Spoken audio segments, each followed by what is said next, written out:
Chapter 15. Hitler's revenge was swift and terrible. The country was drenched in the blood of its most brilliant and courageous men, the men who should have lived to rebuild a new Germany. The Gestapo received orders to persecute and imprison entire families, in some cases everyone who bore the name of those who had stood up against Hitler. This procedure was known as Sippenhaft, punishment of the tribe. All of our friends, practically all of the men of the family, were involved in the plot. The day following the revolt, it was broadcast over the radio that Hitler had decreed that everyone who bore the name of Stauffenberg was to be exterminated. Good God! What would become of Elizabeth and her family? I learned that Count Berthold Stauffenberg had already been taken from Greifenstein by the Gestapo. During a sleepless night, I was tortured with vain groping for someone to whom I could turn. There was no one. All the men of the family were either dead, in prison, or far away at the war. Always in time of trouble, I had been able to turn to Karl Ludwig, who was still in Zagreb, Yugoslavia, or to Count Berthold. I prayed with great intensity that I might know what to do. As in other moments of great distress and anxiety, my heart cried out to Enoch. Between us there was a strong union of the spirit. Miraculously, a feeling of calm came over me. It was as though Enoch were beside me, and he seemed to say, "There is no one but you, Elizabeth. Now it is you who must ride, and I who shall hold the stirrup." At daybreak, I started out in the car by myself for Oberstdorf in the Bavarian Alps. There, Elizabeth Stauffenberg was recovering from a serious illness. She and Clemens were both staying in a sanitarium for convalescents. I arrived exhausted in Oberstdorf to find the sanitarium in panic. An hour earlier, the Gestapo had taken Elizabeth and Clemens away. No one knew where. I decided to drive to Munich, as it was probable that they would be taken to the Bavarian capital. Again I went to the Hotel Regina, and again I was given the room which Teresa Gutenberg and I had shared with the microphone in 1934. The same blazing heat shimmered in the streets of Munich. The same enervating jazz music came from the hotel lobby. Again I went to the Gestapo headquarters, where I was met by the same frigid politeness, until I mentioned the name of Stauffenberg. The eyes of the SS officer, into whose office I had been shown, blazed with fury. "How dare you mention the name of traitors?" "They are dear to me." "Leave them alone, or you will share their fate, and rightly too." I tried to find a lawyer who would advise what to do. 2 of them refused even to discuss the matter. A third shook his head. "It means death to get mixed up with the Stauffenbergs." "But they are my nearest and dearest relatives," I pleaded. "There is no one but me to try to save them." His refusal was firm. A 4th lawyer, an intelligent and courageous man, was willing to assist me, but he told me that there was no legal procedure by which the Stauffenbergs could possibly be helped. The case was beyond the law. He told me kindly but positively that there was nothing that anyone could do for them. The order had gone from Hitler himself that everyone bearing that infamous name must die. Robert Ley, director of the Nazi Party Bureau, had also made a statement that the families of all officers who had risen against Hitler were to be destroyed, root and branch. I was more firmly determined than ever to find some way to save them. Word came to me that all 3 of Elizabeth's children had been taken by the Gestapo. Marie Gabrielle and young Otto Philipp from Jettingen, and also Markard, who was in the army. I went in desperation to see a man in the Munich SS headquarters, who I was told was a decent person. He listened to my story. "I shall try to find out where your relatives are," he promised, and the next day he sent for me. "Look for them in the Stadelheim prison, here in Munich."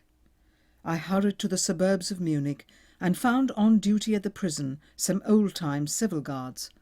One of them, when he heard me mention the name Stauffenberg, approached me and told me that he had served in the Bamberg Cavalry Regiment under old Count Berthold.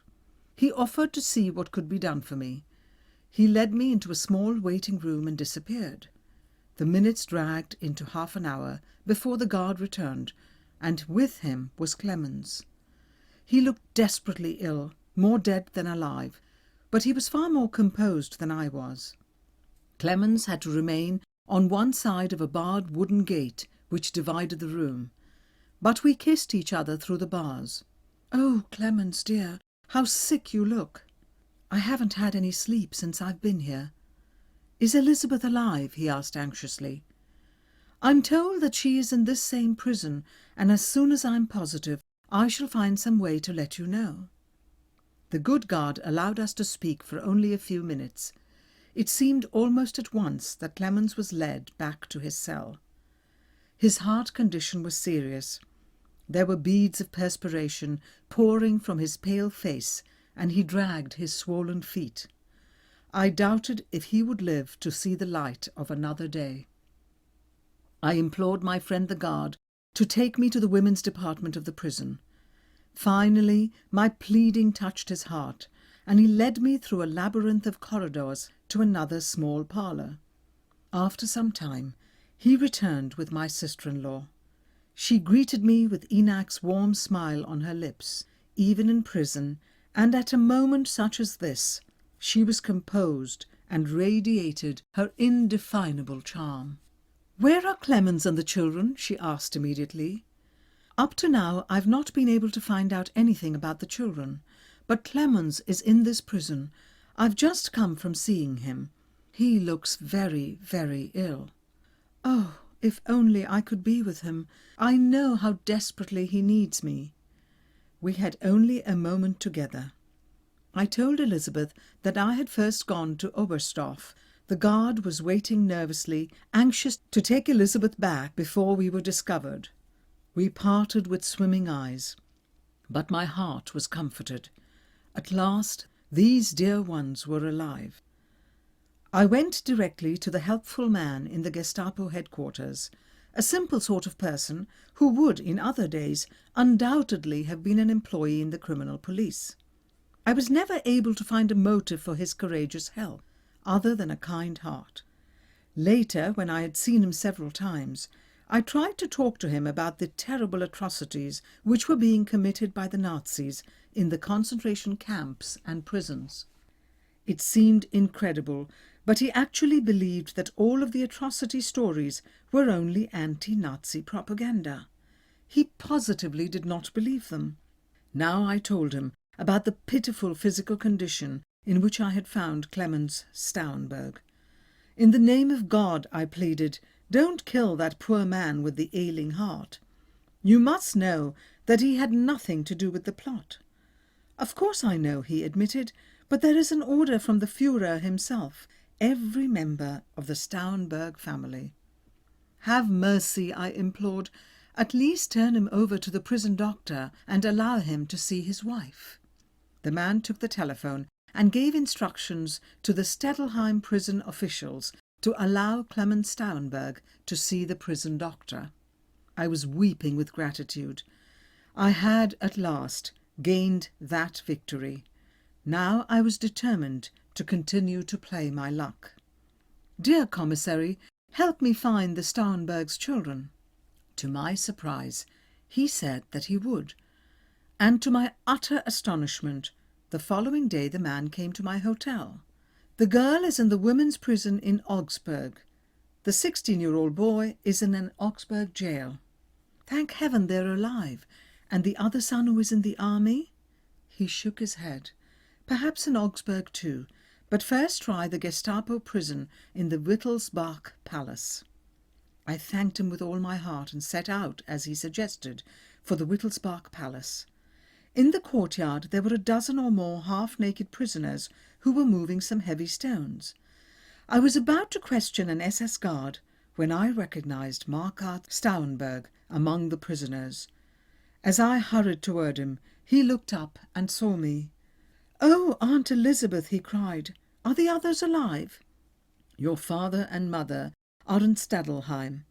Otto Philipp and Marie Gabrielle are in prison in Augsburg. They are alive. An SS officer came striding toward me.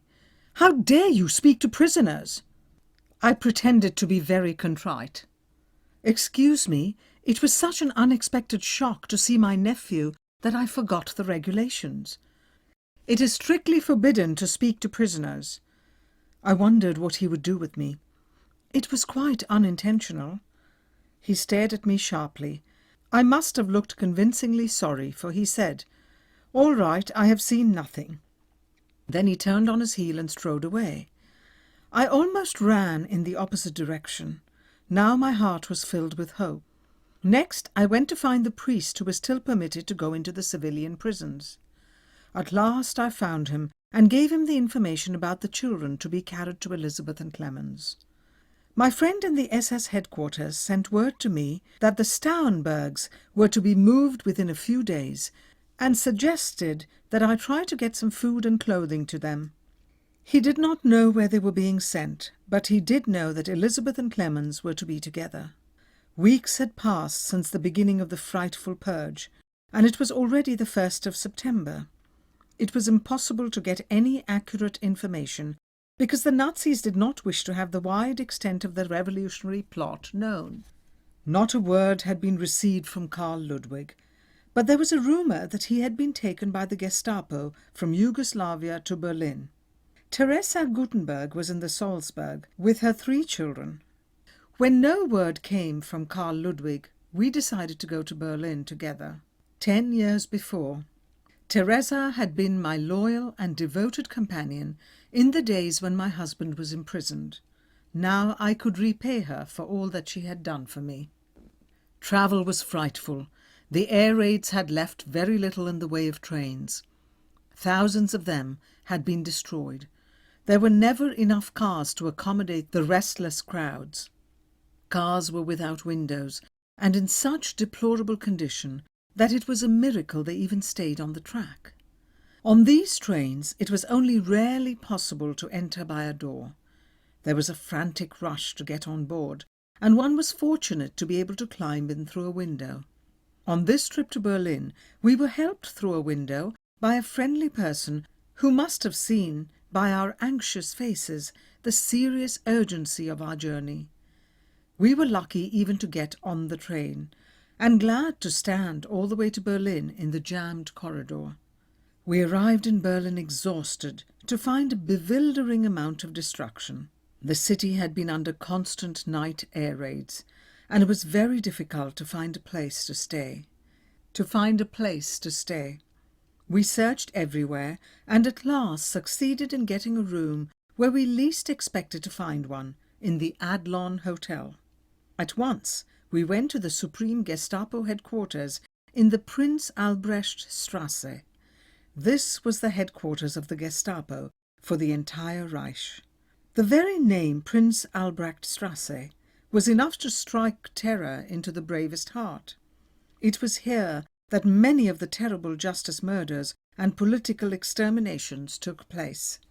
Entering the building, there came over us an indescribable feeling. An aura of torture seemed to haunt the walls. The very air was filled with murder and cruelty which had reached the point of the diabolical. We were shown to the room of an SS secretary. The man who sat at the desk had a cruel, expressionless face. Hate and murder were in his eyes. All around us we saw in the faces of the staff the effect of bestiality and sadism. These were the faces of fiends. Teresa asked if her husband was in Berlin. Yes, Karl Ludwig Gutenberg is here in the Mobith prison, where most of the criminals involved in the July 20 plot are imprisoned. No, you cannot see him. We have strict orders. Then he hesitated, as though something had come to his mind. Wait a minute.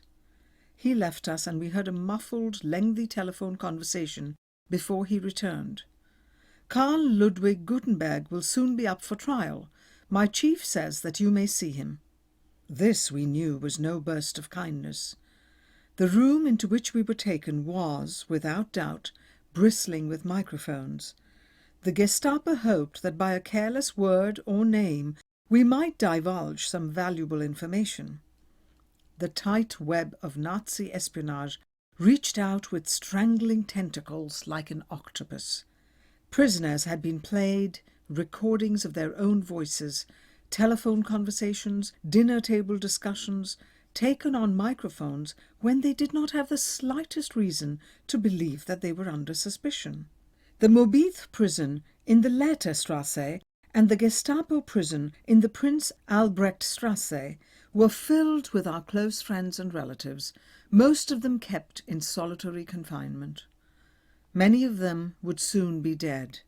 Some would take the last journey to Plötzensee, the place where the ghastly executions were carried out.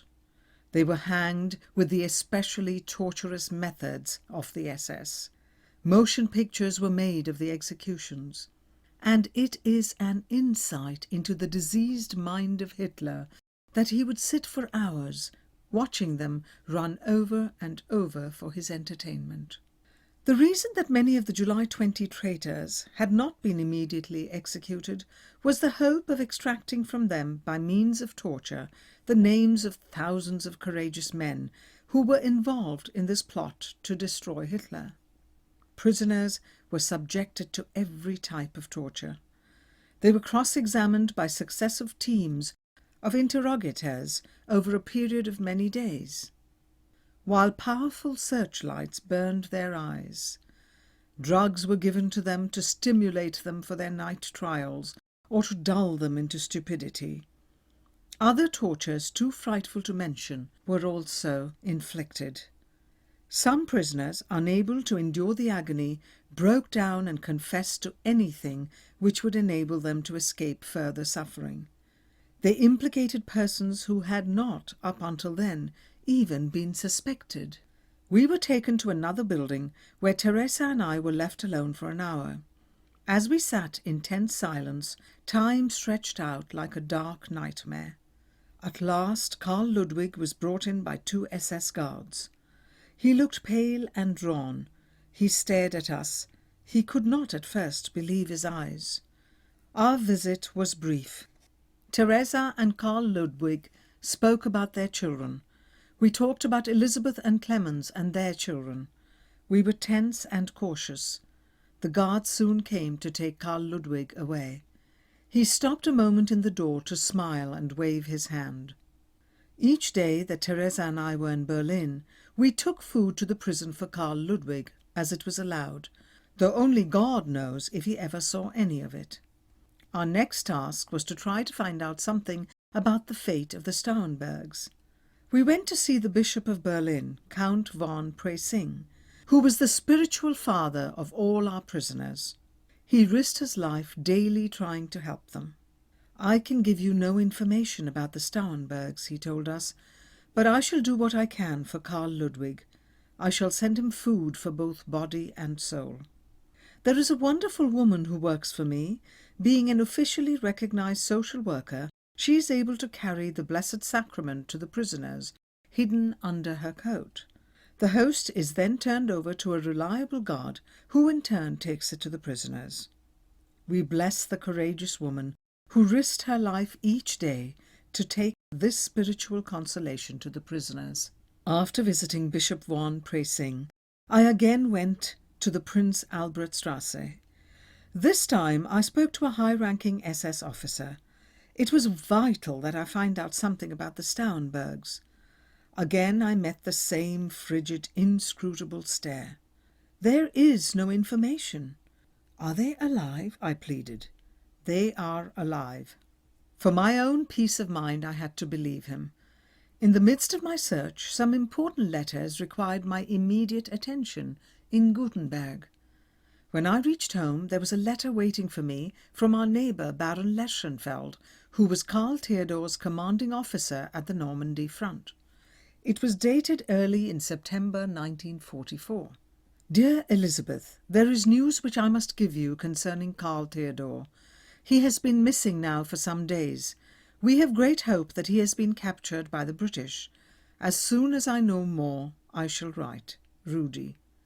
Dear God, not my last son. For a moment the whole world seemed to reel.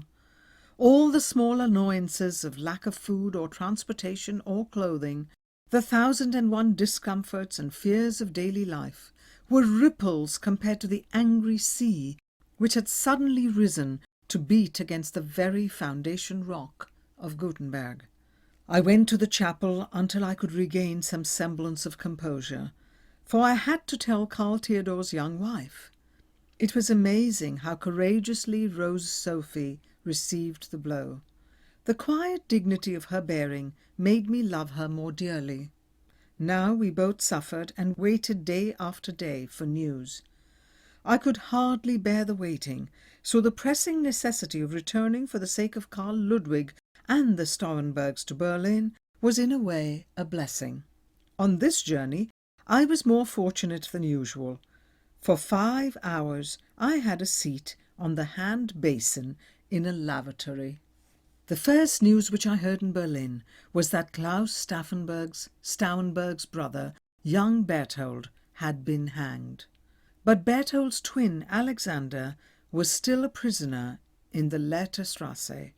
Alexander's wife, Lita Stauffenberg, had been freed from prison by Göring himself, because she was a well-known and popular aviatrix. I telephoned the Gatow airfield near Berlin, and when I heard that Lita was there, I went immediately to see her. I found her waiting for me at the entrance to the aviation school.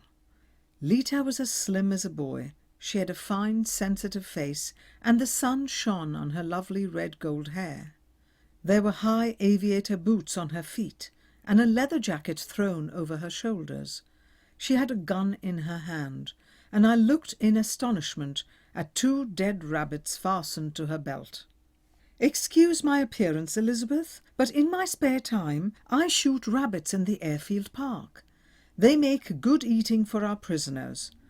Let's go to the house and have some of the good strong coffee which is especially reserved for us aviators." Over our coffee we talked. She had no news for me of Clemens and Elizabeth. We decided to try to see Karl Ludwig. Lita knew a rather important person who must remain nameless at Gestapo headquarters in the Prince Albrecht Strasse. She had no difficulty in getting us a hearing. "Can you help me to see my brother-in-law Karl Ludwig Gutenberg in the Moabit prison?" I asked hopefully. "I'm afraid that would be impossible," he replied. "We have special instructions concerning him. He is kept strictly in solitary confinement. But," he hesitated, and my heart leaped, "tomorrow night I will be working in the Moabit prison. If you were to wait for me just around the corner, 8 o'clock." The next night, as I waited in the darkness near the prison, doubts and anxieties of the past 24 hours descended on me like a swarm of angry bats. Would this man actually come? Was this a ruse? Would I ever leave Moabit alive? There was still time to retreat, but I could not do that. I was there not only because of my deep affection for my brother-in-law, but for Enoch. He would, I know, have risked his life gladly to bring any small comfort to Karl Ludwig. Again my heart cried out to him, "Enoch, Enoch!" And again, like a comforting miracle, he seemed to be there at my side. I heard the approaching footsteps of my guide with a feeling of calm, if not real courage. In a few minutes, the ghastly Moabit prison opened its doors for me.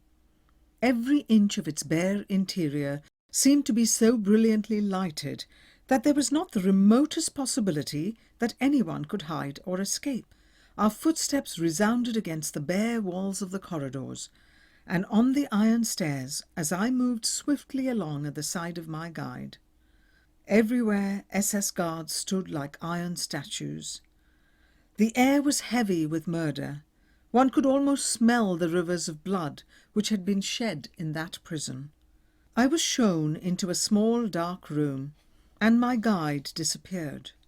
Silence closed in around me. There was the sharp staccato of booted feet along the corridor, and silence again. Doors at a distance opened and closed. It was one of those experiences which cannot be measured in time. At last the door opened, and Carl Ludwig stood before me. "Elizabeth! Is it possible? Can it really be you?" he cried incredulously. "I thought that I was being taken to another night trial." His colour was like wax. He had changed terribly in the last 2 months, in the 2 months since I had last seen him. Carl Ludwig had always been charming, but he had led an easy life. One would not have imagined him to be of the material from which heroes are made, nor one to endure torture. Now something new had come into his face.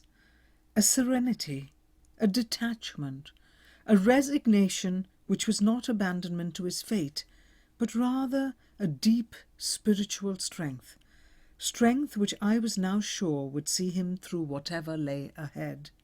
I knew that not a word which might endanger a comrade had passed or ever would pass his lips. We just looked at each other. There was so little that we could say. "Tell Teresa that I'm all right. At times it's difficult." His eyes held mine steadily. I knew that he meant torture. "It's strange, but one of the hardest things to bear is the bombing. Locked in a cell like a rat in a trap during the nights when all hell seems to have broken loose. Try to make Teresa believe that I'm actually happy. I am. There has been so much time to think, and everything is so very clear and simple. In the end, there is just one thing that matters." I thought swiftly of Enoch in cell 46 of the prison in Munich. These had been almost his exact words. I nodded. I was thinking too of the drive back from Konnersreuth with Bishop White's. Yes, there was only one thing that really mattered. "Tell Teresa," his eyes met mine again, beseechingly, "tell her that I long for her and for the children, but that I have inner peace which nothing can change." I believed him. I could see it in his face. No torture, however cruel, could take that from him. We parted, knowing that it was for the last time. The next day, Lita took me to the women's prison where Klaus Stauffenberg's widow, Nina, was held. She was awaiting the birth of her 5th child. We took her food and some warm clothing. That day the temperature was far below freezing. The prison was like an icebox, damp and without heat. Nina looked like death, but she was wonderfully calm. When we left her, Lita shook her head. "It's amazing what these days make of people, heroes and saints." I decided to go once more to the Prince Albrecht Strasse, where I again was taken before the desk of the same steel-eyed officer. "I wish to send some warm clothes to the Stauffenbergs. They will freeze in this bitter weather. They have only their thin summer clothing." This time my persistence brought results. Perhaps he thought that if he gave me some information, he would be rid of me. "They are all together up in a house in Silesia. Here is the address. But hurry with your clothes, for they won't be there long." I was actually surprised to learn that the Stauffenbergs had not all been killed. Perhaps the Gestapo thought that they might be more valuable as hostages. "Where will they be sent?" I ventured boldly. "I cannot tell you." Since I realized that for the present I had done everything possible within my power for them, I returned to Gutenberg. Almost daily word was received of the tragic death of some close friend or relative at the hands of the Gestapo. I had scarcely reached home when I received a message from one of the guards at the civil prison in Würzburg. This guard said that he had always had great respect and admiration for old Count Berthold Stauffenberg. He informed me that Count Berthold was gravely ill in the hospital in Würzburg. So, Berthold was not in Silesia with the others. Nothing would keep me from seeing this dear friend before he died. I set off immediately for Würzburg. It was late at night when I reached the hospital. In spite of the Nazi persecution of religion, Nuns were kept on the nursing staff of many hospitals. The sister who was assigned to care for Count Stauffenberg took me down dark hallways and up back stairs, without lights and on tiptoe. Like a thief, I made my way to the room. At last we came to a door which she unlocked. The room was scarcely more than a cell. Berthold was a prisoner and not a patient. I had to stifle a cry. What a sight! On an iron cot lay a man, thin as a skeleton, his face like that of an old bird's. If I had not been told that this was Berthold Stauffenberg, I would never have recognized him. I could not believe that this human wreck was Berthold. He did not recognize me. His mind wandered as he babbled incoherently. His hands moved constantly on the bed cover, as though searching for something. I learned that for no medical reason he had been given injections in prison. Under the effect of drugs, his strong and vital mind and body had gradually given way. There was nothing I could do for him. I took his old claw-like hand in mine and prayed. I was told that he would not live more than a day or two, so I decided to stay with my mother-in-law, who was living in our Wurzburg home. The news about Count Berthold was a terrible shock to her, for they had been friends from childhood. She was now 82 years old, and I could see that she was failing rapidly. I tried to persuade her to return to Gutenberg with me, but she refused to go.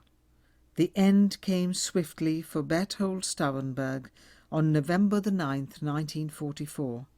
The Gestapo forbade anyone to attend the burial, but a few of us, including my brave, courageous mother-in-law, accompanied the coffin to the cemetery.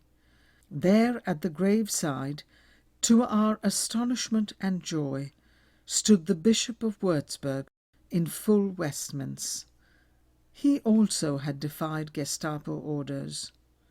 Farewell, Berthold, beloved knightly friend.